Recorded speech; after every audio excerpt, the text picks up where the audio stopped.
Hola, ¿cómo están? Bienvenidos a Entrevistas en Campus TV.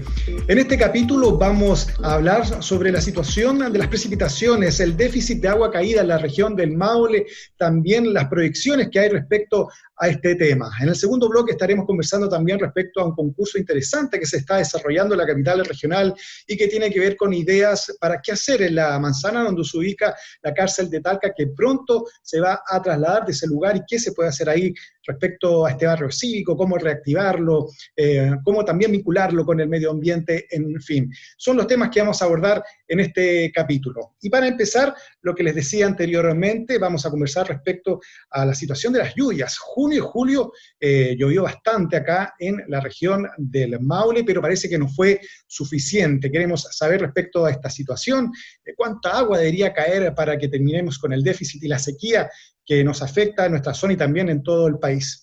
Estamos conectados con el profesor de agroclimatología del CITRA de la Universidad de Talca, Patricio González, para que nos entregue todos estos detalles. Patricio, ¿cómo está? Un gusto en saludarlo. Hola Renato, ¿qué tal? Buenas tardes a todas las personas que están interesadas en este tipo de conversaciones que son propias de la academia y que tratamos de mantener la extensión hacia la gente que está interesada cada vez más en el tema climatológico. Así es. Lo primero que tenemos que preguntarle en este capítulo para comenzar la entrevista, ¿qué tanto aliviaron las precipitaciones que cayeron en junio y parte de julio acá en nuestra región y que aliviaron, por supuesto, o que pensamos que puede haber aliviado respecto a lo que es la sequía que estamos viviendo? Bueno, mira, las precipitaciones que hubo durante el mes de julio y también en junio, sobre todo en junio, que fue el único mes que ha terminado con superávit de precipitaciones en la zona central de Chile, entre Valparaíso y Chillán, que es el área comprometida en esta mega sequía que arrastramos desde el año 2007, fueron bastante positivas, ¿no? Estábamos iniciando el año bastante mal, hasta mayo teníamos un déficit cercano al 50%, y estas lluvias que ocurrieron durante el mes de junio, obviamente trajeron un alivio momentáneo al tema de la sequía por dos motivos principales. Uno es la acumulación de nieve, que para la región del Maule fue una de las regiones favorecidas. Entre Rapel, Mataquito, Maule, tenemos prácticamente superávit de nieve, no así de la región metropolitana y hasta la tercera región, ¿no? Valparaíso, Coquimbo está todavía con déficit de nieve, pero favorecido fue la región del Maule y también Biobío, ¿no? Que tuvieron una recuperación bastante importante en nieve. Eso es positivo porque de alguna manera la nieve es un reservorio que va a alimentar los ríos hacia la primavera. La otra cosa importante es que en el caso de la región del Maule, algunos embalses pudieron llenarse, sobre todo aquellos embalses más pequeños como el Digua, Tutubén, el Planchón, ¿no? El embalse Ancoa, están llegando casi a su capacidad. Pero lamentablemente la laguna del Maule todavía tiene un 80% de déficit al 3 de agosto de este año. Porque esa es una buena situación, un buen dato respecto a lo que usted está comentando, porque, claro, cuánto llovió, hay una percepción, hay una idea de que fue bastante, pero hay cifras concretas, el déficit, cuánto disminuyó el déficit de lluvia que había respecto a lo que ha pasado respecto a años anteriores. ¿Cuál es la situación? Porcentajes concretos respecto a estas lluvias que cayeron. Bueno, mira, la laguna del Maule es un buen indicador de lo que está ocurriendo con esta mega sequía, porque la laguna del Maule, la última vez que estuvo prácticamente llena, 1.440 millones de metros cúbicos, fue el año 2005. De ahí ha venido cayendo y actualmente tiene alrededor de 226 millones de metros cúbicos, es decir, está con un 80% de déficit, a pesar de las precipitaciones. Embalses más pequeños de 60 millones de metros cúbicos, como el Digua, el Bullileo, 220 millones, obviamente logran llenarse. Y el caso de las lluvias, nosotros en este momento, entre Valparaíso, entre La Serena y Chillán, tenemos en promedio cercano al 25% de déficit.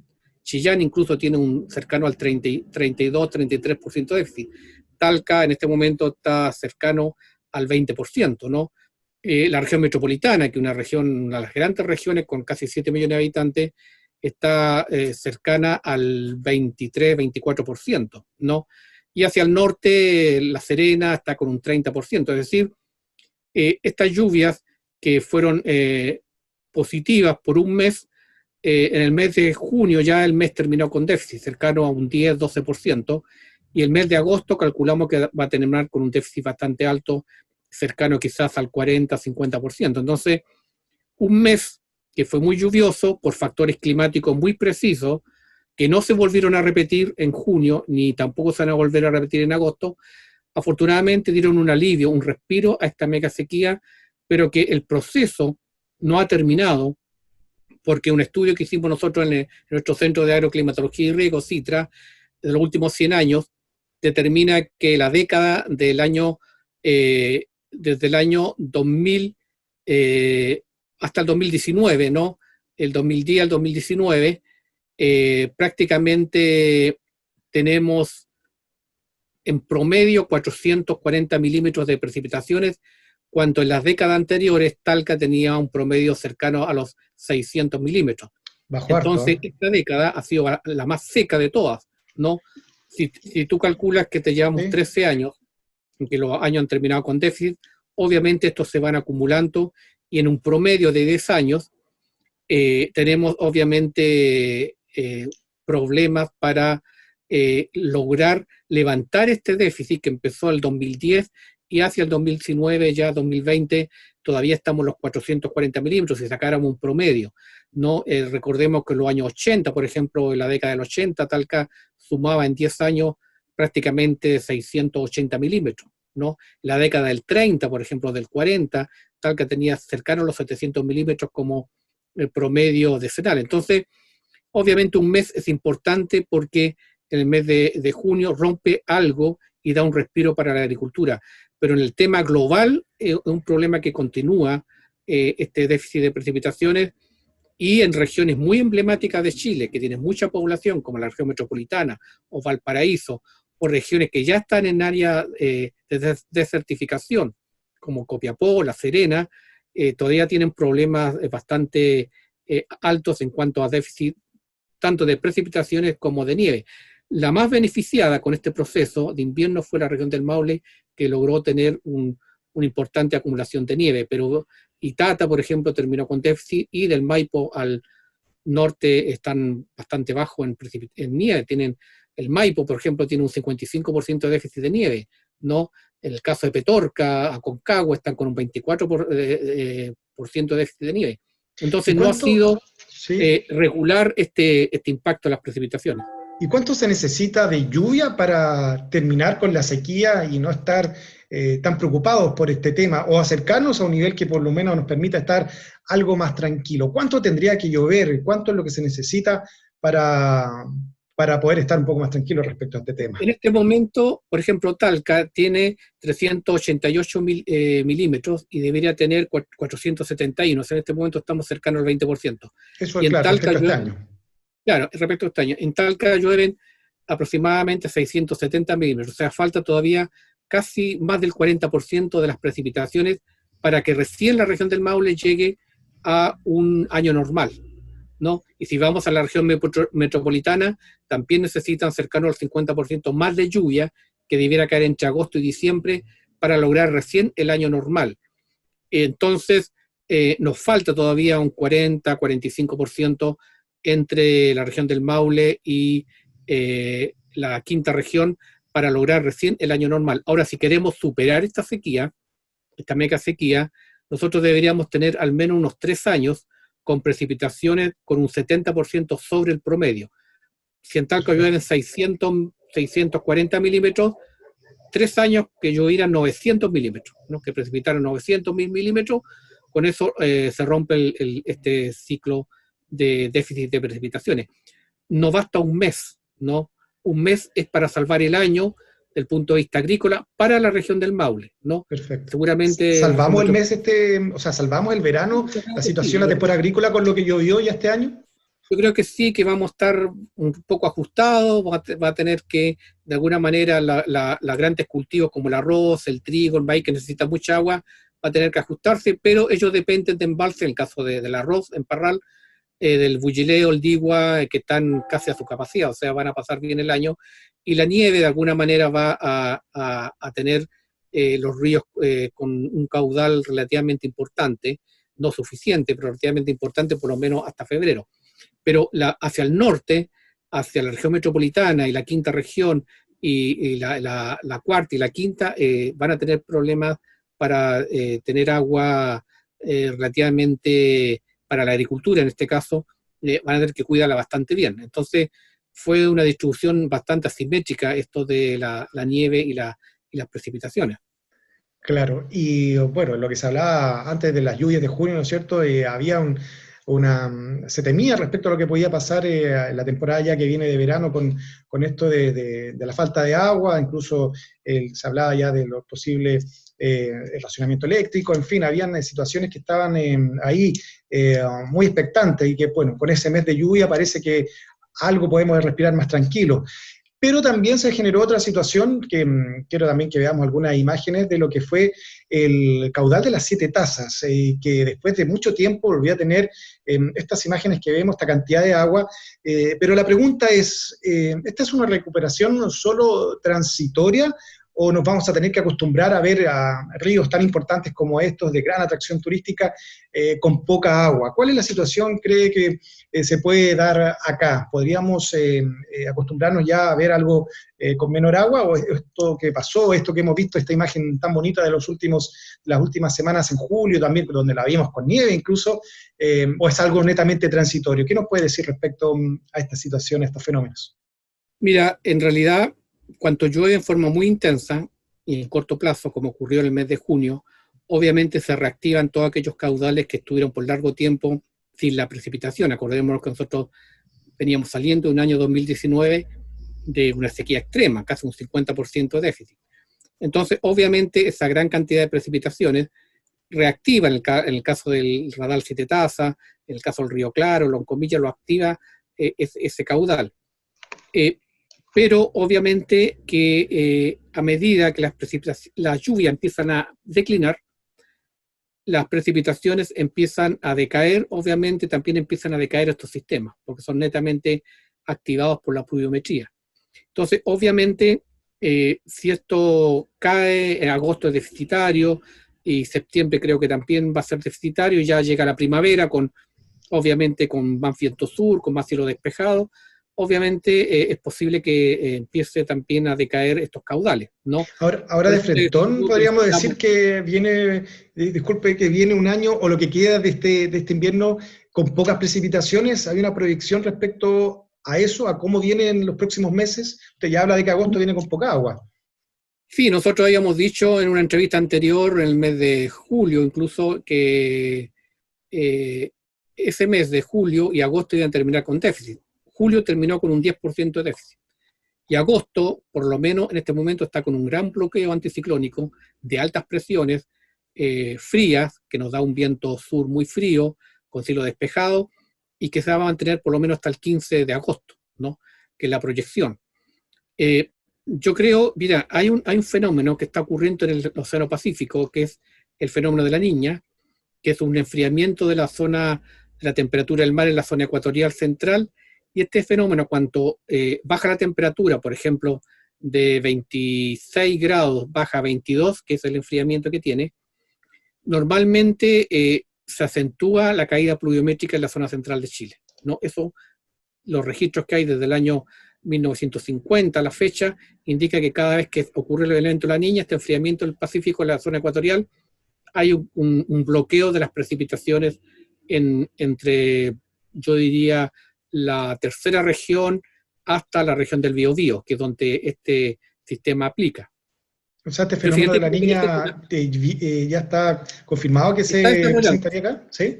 Está desarrollando en este momento y todos los modelos indican que a lo menos hay un 60% de probabilidades que se empiece a desarrollar desde finales de agosto hasta el otoño del próximo año.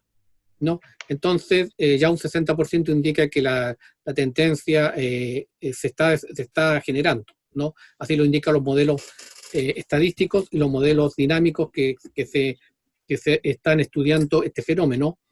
Pero fíjate que la lluvia del mes de junio se produjo por un fenómeno que es poco conocido, ¿no? Son los famosos ríos de humedad, ¿no? Que existen en la atmósfera. Es decir, la zona central de Chile, incluso la zona central de Chile, incluso la Antártida, de alguna manera está conectada con la zona tropical a través de hay una conexión, una teleconexión, como se llama en climatología, en la cual se producen, porque la zona ecuatorial es muy húmeda y muy cálida, que se produce un verdadero río, ¿no?, de humedad que parte de la zona ecuatorial y se conecta con Chile central. Si las altas presiones lo permiten, ese sistema ingresa, choca con la cordillera de la costa, con la cordillera de los Andes, se produce el efecto de altura, ¿no?, y genera gran cantidad de precipitaciones. Si la zona central está bloqueada, ese río de humedad no se va hacia la zona antártica o hacia el extremo sur de Chile. Lo que ocurrió en junio es que la zona central de Chile estuvo casi prácticamente el 80% del mes sin ese bloqueo anticiclónico, por lo cual este río de humedad que se alimentaba de humedad de la zona ecuatorial ingresó a la zona central de Chile, subió por la cordillera de la costa de los Andes y eso generó la gran cantidad de precipitaciones. O sea, fue un fenómeno bastante aleatorio, que no siempre se da, pero tuvimos la suerte de que se dio y que no estaba el bloqueo anticiclónico. Ahora, posteriormente, este fenómeno se corrió hacia el extremo sur del país y han ocurrido precipitaciones bastante intensas. Es un fenómeno que se está estudiando en este momento porque se sabía poco de que estábamos conectados pluviométricamente y de humedad con la zona tropical, ¿no?, que nos lanzaba estos ríos de agua que al parecer son bastante aleatorios en su movimiento, y que en junio tuvo la suerte de que nos dio esa cantidad de precipitaciones. Entonces, como tú ves, el clima de la zona central de Chile se rige por patrones de alguna manera azarosos, ¿no? Tenemos la oscilación antártica, que es cuando se coloca una alta presión en la Antártida, en la península antártica, una alta presión. Si se coloca, como se colocó en junio, todos los sistemas frontales son rechazados en la zona central de Chile. Si desaparece esa alta presión, se van todos hacia el sur. Y eso ocurrió en junio, se dieron esas dos combinaciones. Y por eso tuvimos esta gran cantidad de precipitaciones. Ahora, ¿qué relación tiene eso con el cambio climático? ¿Qué relación tiene eso con el evento del Niño de la Niña? ¿Qué relación tiene eso con la oscilación antártica? Son preguntas que en este momento la climatología se está haciendo y está investigando. Claro, porque esa proyección o esta situación que se dio este año, no hay ningún indicador que nos permita decir, bueno, esto ya podría empezar a registrarse de manera más continua y que podría también ayudar a las precipitaciones. Porque según los estudios de ustedes, lo que han hecho a través del CITRA de la Universidad de Talca, ¿cuál es la proyección en general respecto a los próximos años? No hablando a corto plazo, sino también a varios años respecto a la situación de las lluvias. ¿Ustedes tienen alguna estimación de lo que podría ocurrir a largo plazo? Bueno, entre el año 2010 al 2019, como ya te mencionaba, ya ha habido una caída de los 690 milímetros a los 450 milímetros. Eso ya te da un indicador de que en 10 años han ocurrido más años deficitarios que años lluviosos, comparado con la década del 80, que normalmente superábamos los 600, 700 milímetros. Ahora, hay muchos estudios que hemos hecho nosotros acá en la región del Maule, que indican que hay un avance del desierto desde el norte del país hacia la zona central de Chile. Incluso esta desertificación ya está llegando a la región metropolitana, a la parte rural, no de la región metropolitana. Y este fenómeno es un avance continuo en el cual hay una relación de culpabilidad tanto climática como del hombre. Climática, por el cambio climático, todos sabemos que la temperatura de la Tierra está en 1 grado sobre el promedio y va a seguir subiendo, y eso para la zona central de Chile la está dejando cada vez con menos precipitaciones. Y el otro, el mal manejo que el hombre hace del suelo o del riego, que hace generar erosión, la deforestación, que ayuda a que esta desertificación avance más rápido o más lento. Entonces, ya, como te digo, está avanzando hacia la región metropolitana, que ya es una zona semidesértica. En Santiago llueven 340 milímetros, o sea, está en el límite del desierto, ¿no? Y de la estepa aproximadamente. Y si tú ves que en los últimos 10 años Talca tiene un promedio de 440 milímetros, estamos como a las puertas, ¿no?, de que esta desertificación avance hacia la región de O'Higgins y posteriormente hacia la región del Maule. Entonces, este es un proceso global, ¿no?, del planeta, no es algo que nosotros podamos manejar, porque la parte climática obviamente no podemos manejar. Lo podemos de alguna manera frenar, claro, podemos hacer actividades de forestación, de mejor uso de la tecnología del riego, sí, una mejor agricultura amigable, y eso de alguna manera puede frenar en Santiago, no ya no en Santiago, sino que ya en la región de O'Higgins, podemos frenar y detener de alguna manera o retardar este avance de la desertificación. porque eso es lo que Pero se pregunta a la obviamente gente, ¿cuáles son las avanzando. medidas? Entendiendo que hay una proyección que es poco auspiciosa. Usted mencionaba, claro, evitar el trabajo que influye en la erosión, pero medidas concretas para que los agricultores, y no solo los agricultores, sino también a nivel de autoridades, se tomen medidas para empezar a tomar decisiones respecto a qué hacer con estas estadísticas que usted entrega, claro que cambiarían en un futuro muy cercano el escenario de nuestra región del Maule, las condiciones de la agricultura. Por eso es importante también ver cómo se va a manejar esto y las medidas que usted propone para enfrentar esta situación. Mira, en realidad Chile, este es un proceso que es muy largo, ¿no? Chile en el siglo XIX tenía grandes bosques de liche, de roble, en la zona del secano costero. Posteriormente, gran parte de eso se deforestó, se sembró trigo, lentejas para exportar a California, en la época del oro, California, o Australia, y el suelo digamos, se sobreusó el suelo de tal manera que se empezaron a erosionar después, ¿no? Y se formaron cárcavas y desapareció un gran nicho ecológico del secano costero que era muy rico en flora nativa.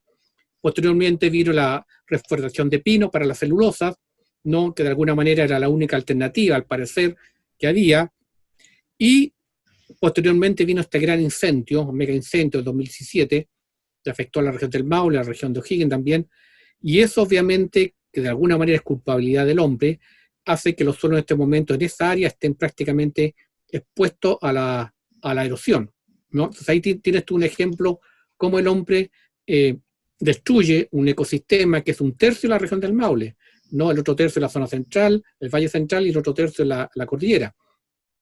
Segundo, obviamente hay que manejar mejor, detener la erosión primero, detener esas cárcavas, con forestación nativa, ojalá.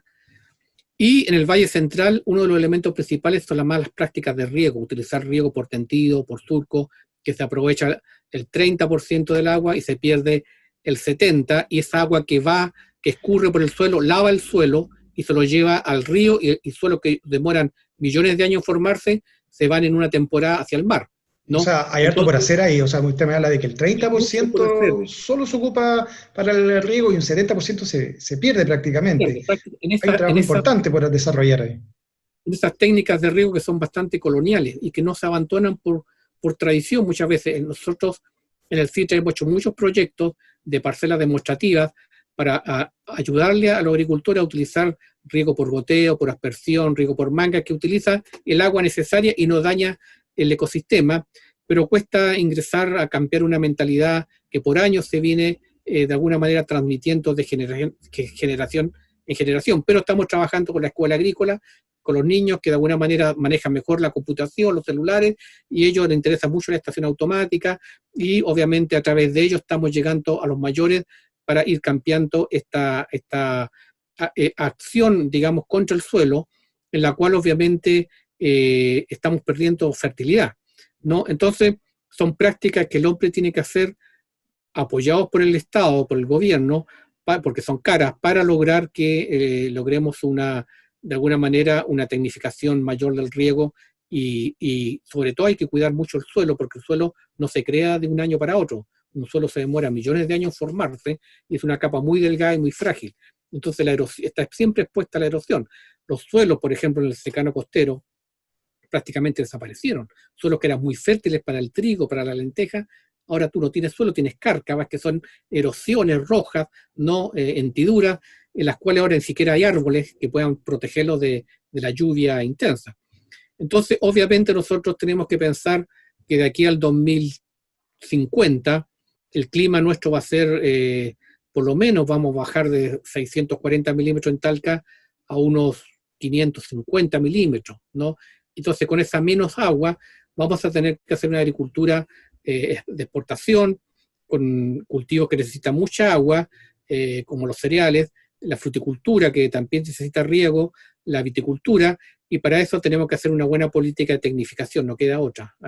Imitar lo que ha hecho Australia, lo que ha hecho Israel, ¿no? En que con esa tecnificación de estaciones meteorológicas, de tecnología del riego, han podido incluso sacar cultivos desde el desierto. Entonces, hay una tarea que lamentablemente hemos empezado tarde en Chile, pero todavía obviamente se necesitan los esfuerzos necesarios y que el gobierno o el Estado se comprometa en esta causa para frenar la desertificación y para enfrentar el cambio climático. Claro, es una fuerte inversión la que hay que hacer entonces para poder tecnificar el riego y darle mayor seguridad y un mayor rendimiento en términos para lo que es regar, ¿no es cierto?, los campos y evitar que esta situación nos siga complicando aún más. Buenos datos los que ha entregado respecto a esta situación. Y también, bueno, antes de terminar, porque nos quedan muy pocos minutos, quiero llevarlo a otro tema que ha generado mucho ruido respecto a un fenómeno que se viene registrando ya con fuerza desde el año pasado y que tiene que ver con las famosas trompas marinas, que se han registrado acá en la zona central y en las localidades costeras principalmente. ¿Por qué se están registrando de manera más recurrente estas trompas acá en la zona central? Mira, las trompas marinas o los tornados cuando llegan a tierra se generan fundamentalmente cuando hay una masa de aire fría que llega a la zona central de Chile desde la Antártida y que esa masa de aire fría, ¿no es cierto?, genera, con la humedad que hay en el Océano Pacífico, genera una nube que se llama cumulonimbus, que tiene un gran desarrollo vertical, empieza a los 1500 metros, ¿no es cierto?, su piso, y puede llegar hasta los 900 metros de altura, y esa nube tiene la particularidad de generar estas trompas marinas, ¿no? de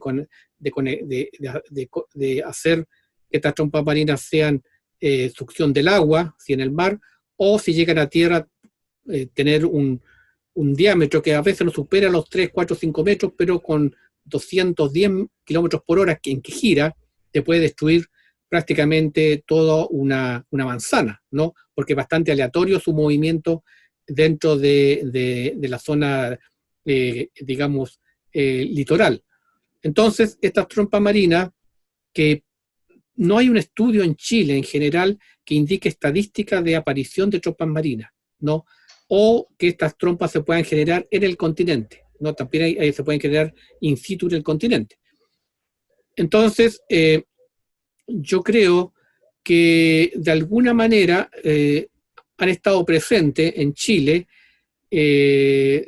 a lo mejor en el siglo pasado, pero que fueron poco reportadas porque obviamente la prensa no estaba tan preocupada de estos fenómenos y normalmente ocurrían en zonas como Peyúgue, Curanipe, en que no tenían mucha comunicación.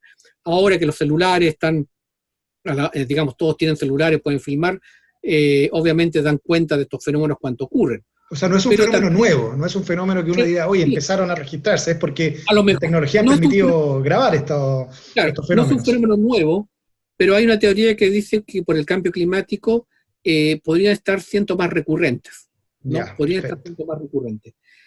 Yo creo que yo he buscado en la prensa, por ejemplo, el diario La Mañana, que lo tiene la Universidad de Talca, desde el año 1900 aproximadamente, y no hay muchos comentarios sobre fenómenos de este tipo en la región del Maule, ¿no?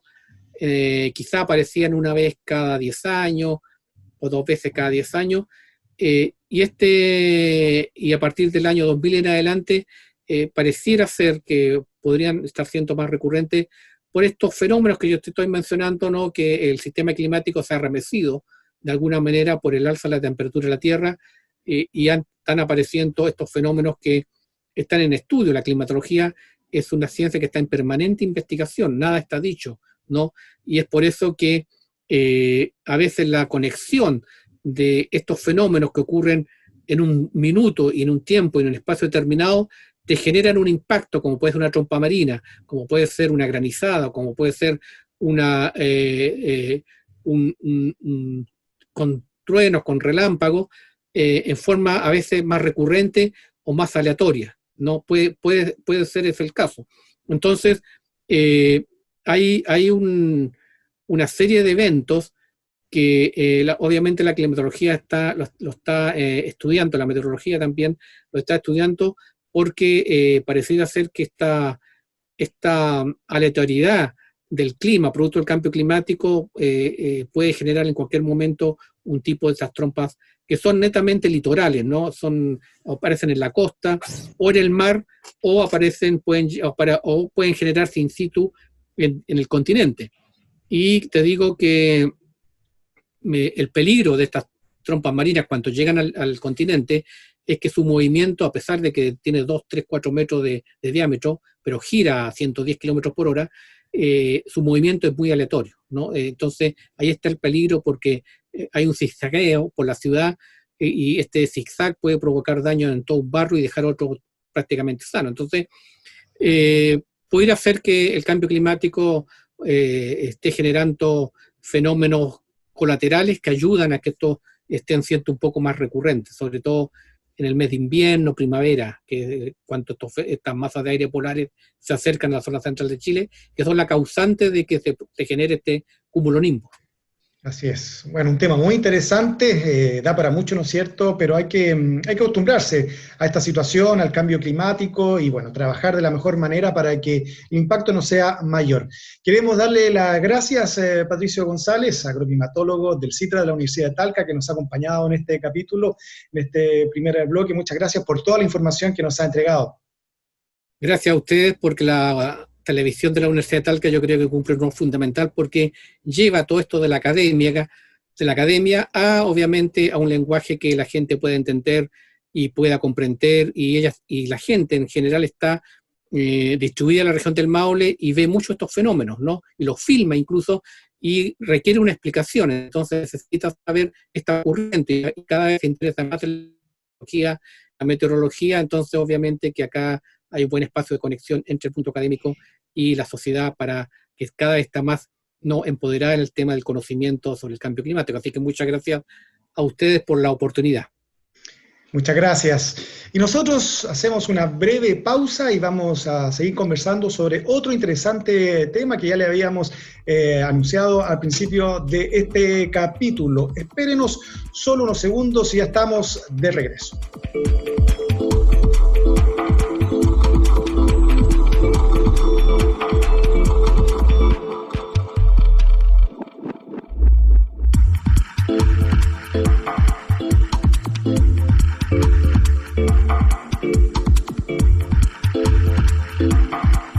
Y volvemos a entrevistas en Campus TV y tenemos un interesante tema que queremos compartir con ustedes.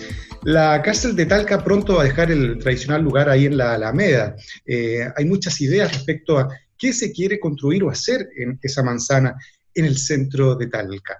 Vamos a conversar con Andrés Maragaño, es académico de la Escuela de Arquitectura de la Universidad de Talca, porque él es el director de un concurso que involucra a la municipalidad, donde están invitando a todos a participar de ideas que quieran proponer para este sector. Así es que es una buena noticia para todos los que quieran, por ejemplo, presentar propuestas, en fin, y hacer muchas cosas. Andrés, muchas gracias por estar junto a nosotros.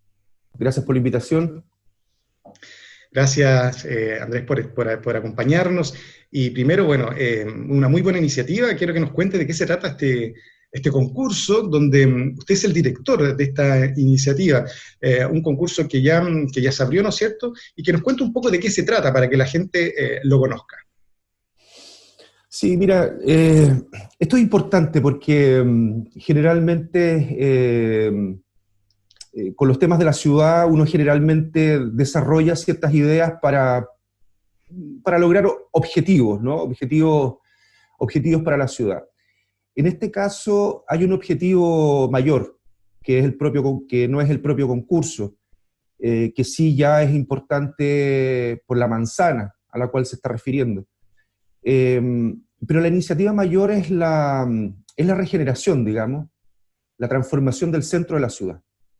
Yo creo que ahí hay un tema que nos atañe a todos. Los centros todavía son importantes para las ciudades, a pesar de que hubieron durante los años 90, 2000, inicio del 2000, mucha literatura, inclusive que las ciudades ya no necesitaban estos centros, ¿no es cierto? Había mucho centro periférico, la ciudad más bien era una amalgama de situaciones, de relaciones comerciales, de relaciones viales, pero sin embargo las ciudades como la nuestra, de estos tamaños, requieren un centro bien conformado, ¿no? Un centro que esté habitado, que tenga mezcla, que tenga distintos servicios, como más o menos los tiene hoy día, pero esto en mejor medida, ¿no? Mejor organizado. Pensando en el futuro, no solo en el presente.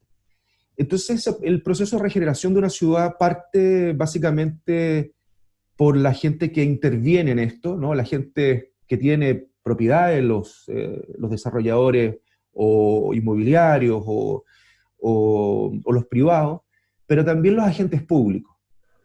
Y esto es muy importante, que el municipio haya accedido a comenzar a pensar en la transformación de algunos de los terrenos que son propiedad del Estado. En este caso no necesariamente propiedad del municipio, pero con el concurso vamos a poder resolver, por un lado, si todo sale bien, el traspaso, ¿no es cierto?, de estos terrenos para que el municipio los pueda desarrollar, y por otro lado, ideas para este, digamos, espacio cívico-ciudadano, como lo hemos nombrado, que tiene una significación importante. No es el tradicional espacio cívico, sino que es un espacio más convergente, con una mezcla importante de actividades que se quieren disponer ahí. Perfecto. Sí. Usted me dice que es un concurso, claro, denominado espacio cívico y ciudadano, o sea, implica mucho más que lo que puede ser un espacio cívico concretamente. Lo importante es saber cuáles son entonces las iniciativas que se pueden desarrollar ahí en el lugar, y también yo creo que la gente se pregunta quiénes pueden participar en este concurso, donde participa, hay que decirlo, la Facultad de Arquitectura, Música y Diseño de la Universidad de Talca, y donde, bueno, usted es el director. Entonces lo importante es que la gente sepa algunos detalles, que ya tiene alguna idea, por ejemplo, mira, me gustaría crear esto, me gustaría proponer esto. ¿Cómo lo pueden hacer las personas que quieran ser parte de este concurso? Mira, nosotros, la verdad que el diseñar un concurso hoy día, primero tiene algo importante. El concurso, creemos que es una herramienta más democrática o más plural que otro tipo de desarrollo, ¿no? Que otro tipo de llamado a trabajar en un cierto lugar o no. Y creo que primero partimos de esa base, ¿no? En el desarrollo del concurso, que llevamos 1 año y medio trabajando, no es tan sencillo, ¿no? Hoy día hay mucho, en Chile no se hacen tantos concursos, eso también es importante decirlo, de esta magnitud. Es como llamativo esto también, ¿eh? Y involucra mucho a la comunidad, de invitar a la gente a proponer ideas. Yo creo que tiene que ver con nuestros propios procesos, ¿no? Con nuestros propios procesos de discusión sobre la ciudad y sobre los temas que nos interesan a todos. Entonces nosotros hemos partido, te decía yo, 1 año y medio, haciendo consultas también con distintos agentes de la ciudad. Nos juntamos con profesionales, con gente que tiene que ver con el ámbito de la inversión pública, nos juntamos en la misma escuela de arquitectura con arquitectos que en ese momento estaban invitados a un seminario, también presentamos las ideas para tener sus opiniones. Entonces hemos recogido opiniones. Todavía nos falta recoger opiniones, hay plataformas, digamos, online, donde la gente puede opinar.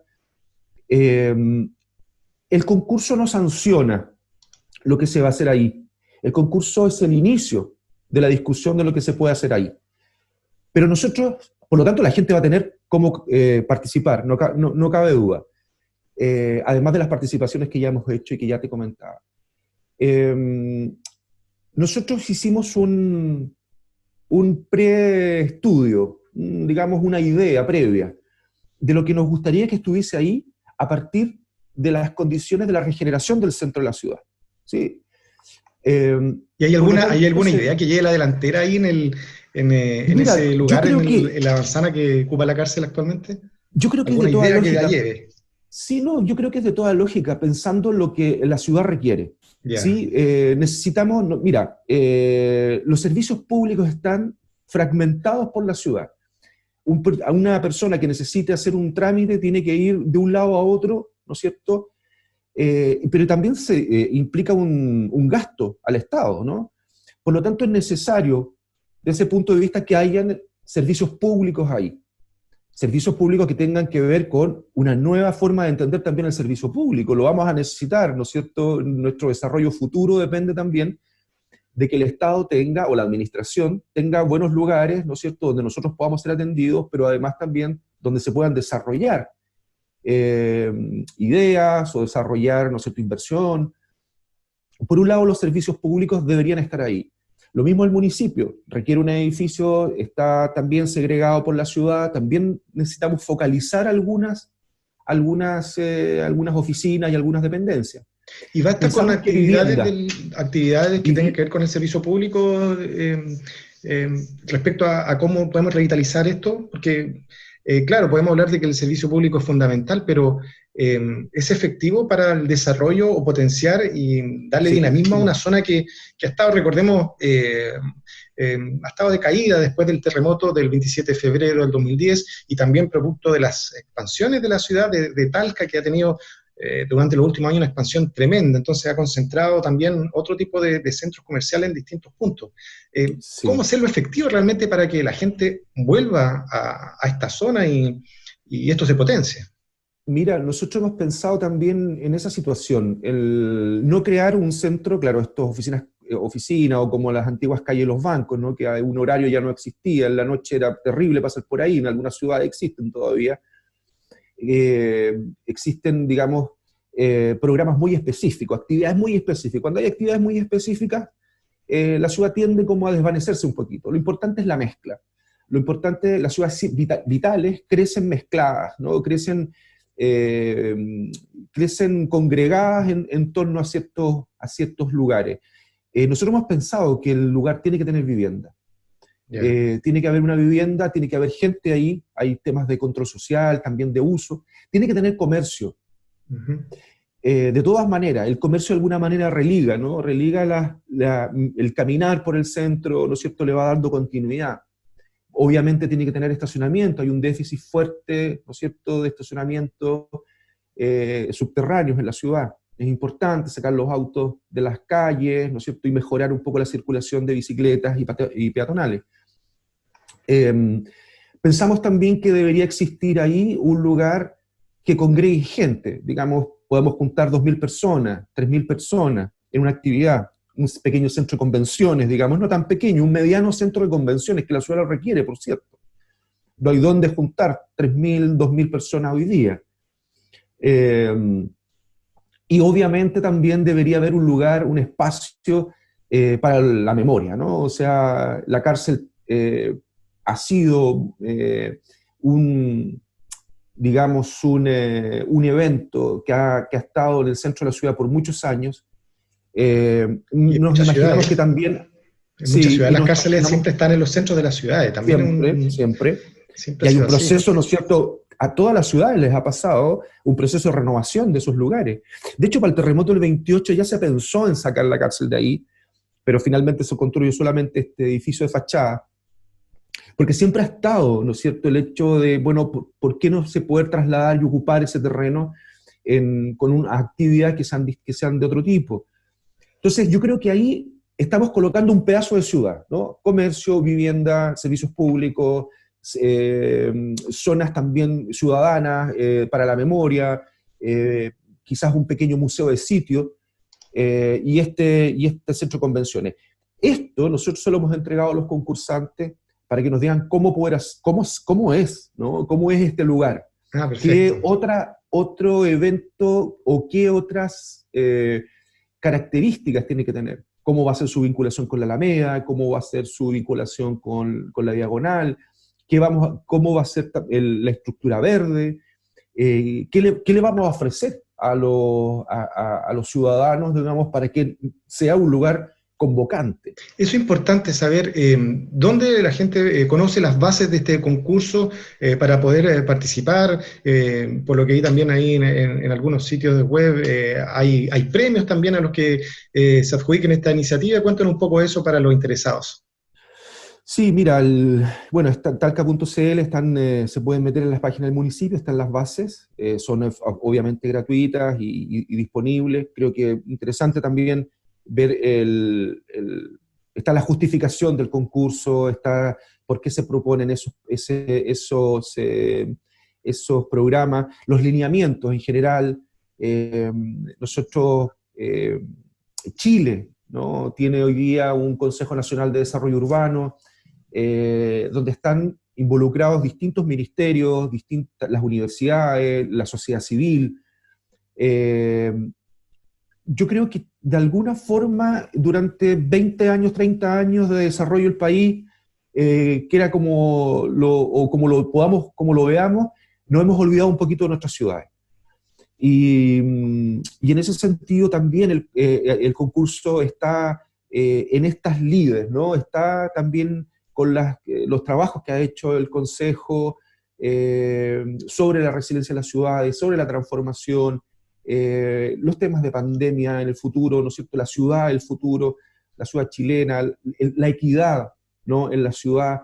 Estos temas son muy importantes y el concurso los ha tomado como principios, ¿sí? Vamos a hablar de principios en ese sentido. Y lo que se le pide a los concursantes es que materialicen esos principios, ¿no?, que les den forma. Perfecto. Así Sí, yo creo que es una buena iniciativa, y lo importante también yo creo que hay que destacar es el tema que lo que se quiere también revitalizar es más que a lo mejor lo que es el casco histórico, o sea, la cárcel de Talca, es también el casco histórico, es el centro de la ciudad, que es un tema que siempre se ha conversado mucho. ¿Y por qué está tan decaído principalmente lo que pasa acá en el centro de Talca? Bueno, este concurso yo creo que viene un poco también a recoger ideas, ¿no es cierto? Sí. Pero ¿por qué ha pasado esto? ¿Es factor terremoto, lo que hablábamos recientemente, factor expansión de las ciudades? ¿Por qué los centros realmente van perdiendo un poco este protagonismo? ¿Y cuál cree usted que son las estrategias o lo que se han hecho en otras ciudades del país o del mundo para que los centros de las ciudades vuelvan a tomar vida? Sí, yo creo que son varios factores. Mira, mucho antes del terremoto nosotros hicimos un estudio el 2002, 2003, y verificamos que el centro desde los años 80 había perdido mucha población, el centro de la ciudad. Se hace más atractivo, se hizo más atractivo la oferta inmobiliaria de afuera, el centro también por la actividad comercial y las nuevas actividades que se van colocando en el centro también, a veces, si no hay una planificación, ¿no?, si solo dejamos al mercado que actúe, finalmente se entra casi una guerra, ¿no?, de precios del suelo y entre las mismas actividades, cosas que no debería ser así. En realidad las actividades deben ligarse, porque son muy necesarias que estén ligadas entre sí. Los centros más dinámicos de la ciudad, los centros más creativos, por así decirlo, son centros que mezclan actividades, que mezclan fuertemente las actividades. Claro, se privilegió después todo el proceso de expansión de las ciudades, pero ya vemos que no es un proceso muy madurado el proceso. Uno ve todo el crecimiento que ha hecho Talca hacia el oriente, y es un poco torpe, ¿no?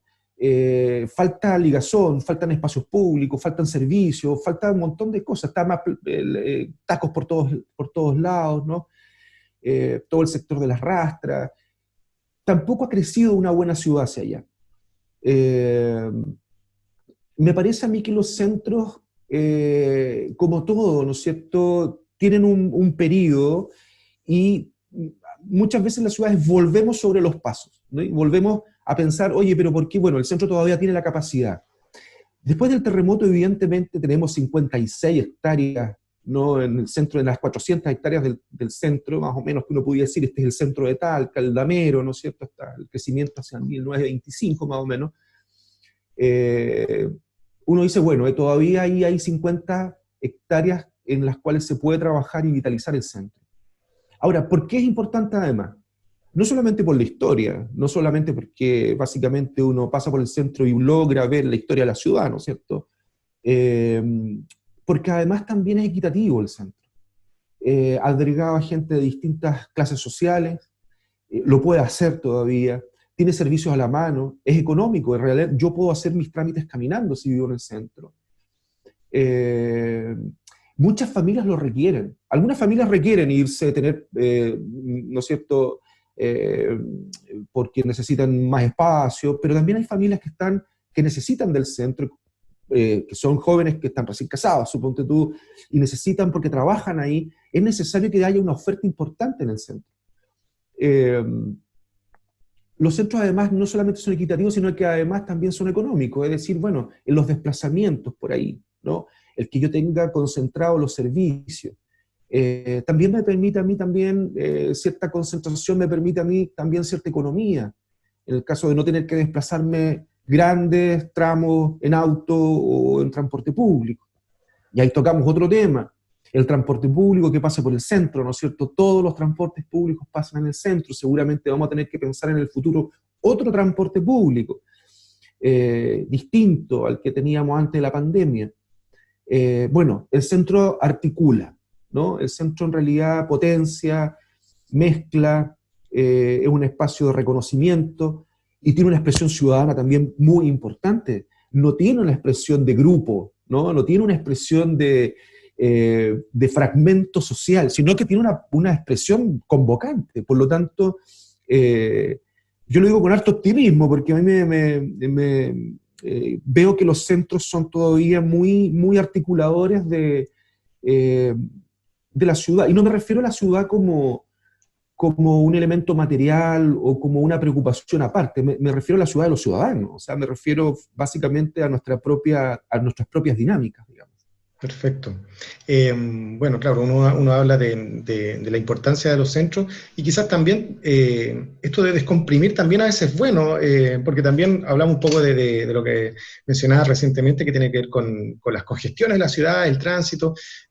También a lo mejor es lograr un equilibrio en el fondo, ¿no es cierto?, para que las ciudades funcionen de la mejor manera.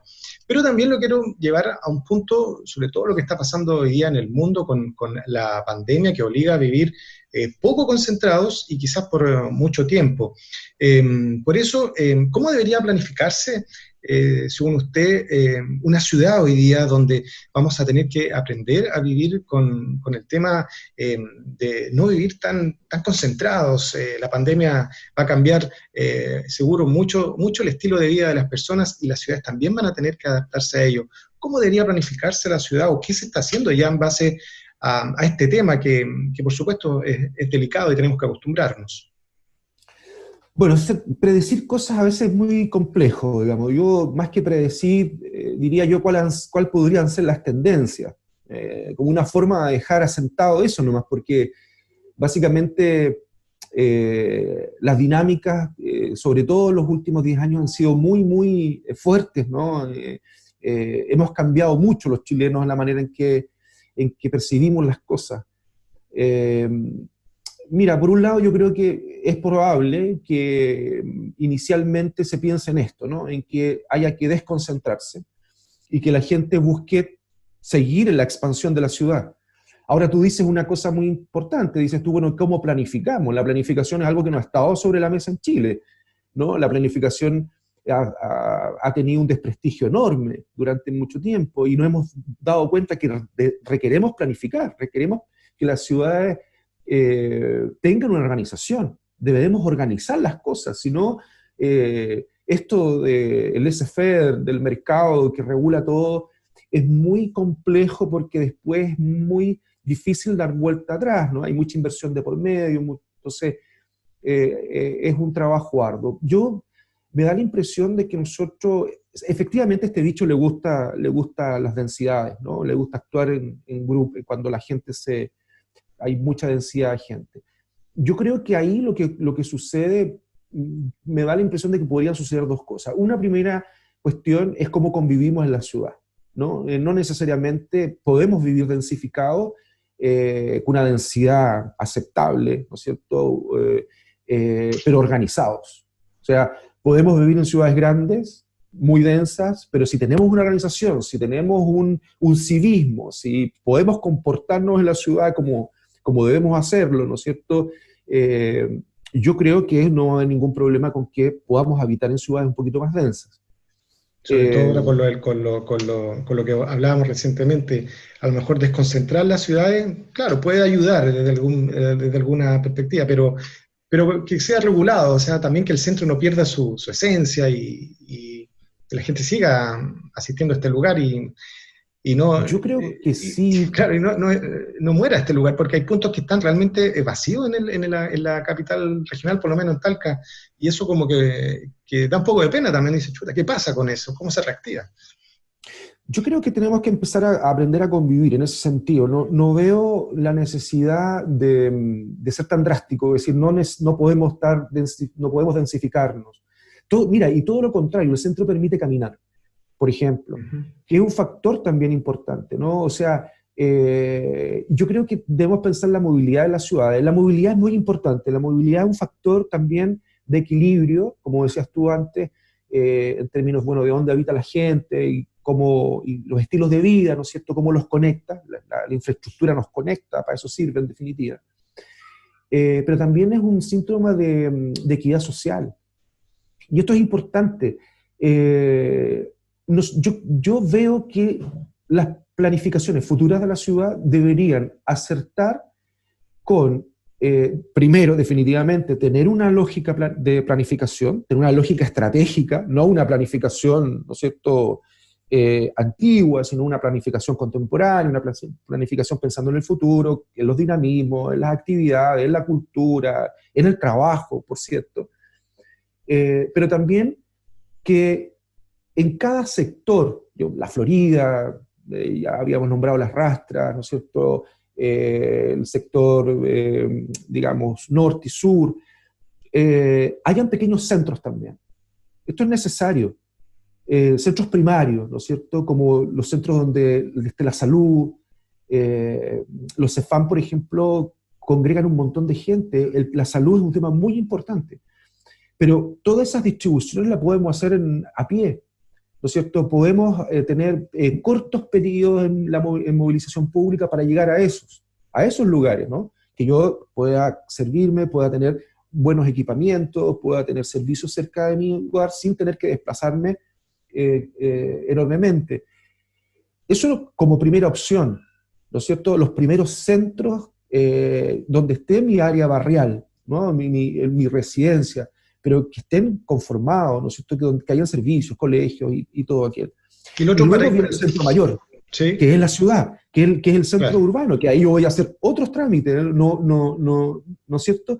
Entonces, si uno construye unos desplazamientos, una vida así, ¿no?, como tu vida diaria, como nuestra vida diaria, a partir de ciertos estados en el cual yo tenga los servicios básicos primero, los secundarios y terciarios después, los servicios más, por así decirlo, sofisticados al último, y yo puedo organizarme, y esos servicios, ¿no es cierto?, en el centro están bien organizados, están concertados, no tengo que estar desplazándome tanto, se vuelve una ciudad bastante más habitable y lo que yo creo que se vuelve una ciudad bastante más justa. ¿Y cómo se trabaja también o se planifica una ciudad respecto a un tema también que a la gente le interesa y preocupa, que es el medio ambiente?